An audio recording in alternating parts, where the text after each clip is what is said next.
Sir, ഒരുപാട് കോച്ചുമാരും കൺസൾട്ടന്റുമാരും ഒക്കെ ഉള്ള ഈ ഒരു സമയത്ത് 6 തിങ്കിങ് ഹാറ്റ്സ് എന്ന കോൺസെപ്റ്റിന്റെ പ്രാധാന്യം എന്താണ്? ഡോക്ടർക്ക് എന്താണ് ഇതിനെക്കുറിച്ച് പറയാനുള്ളത്?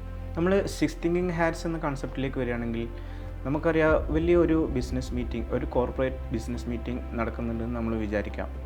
നമ്മൾ ആ സിറ്റുവേഷനിലെ ഒരു സാഹചര്യത്തിൽ എല്ലാവരും നോർമലി ഒരു ബിസിനസ് മീറ്റുകൾ നടക്കുന്ന പല സമയത്തും പലപ്പോഴും ആളുകൾ പല ഫ്രീക്വൻസിയിലുണ്ടാവുക, പല ഹാറ്റ്സ് എന്ന് പറയും. നമ്മൾ ഓരോ ഹാറ്റും ഗ്രീൻ ഹാറ്റ്, യെല്ലോ ഹാറ്റ് എന്ന് പറയുന്നതൊക്കെ പല ഫ്രീക്വൻസികളാണ്.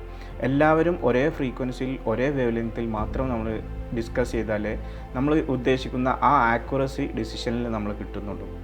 അപ്പോൾ അങ്ങനെ ഒരു സിറ്റുവേഷനിലേക്ക് നമുക്ക് എത്തിപ്പെടണമെന്നുണ്ടെങ്കിൽ നമ്മൾ നല്ല രീതിയിൽ ഇത് പ്ലാൻ ചെയ്ത് എല്ലാവരും ഒരേ രീതിയിൽ ചിന്തിക്കുന്ന ഒരവസ്ഥയിലേക്ക് നമ്മൾ എത്തിപ്പെടേണ്ടതുണ്ട്.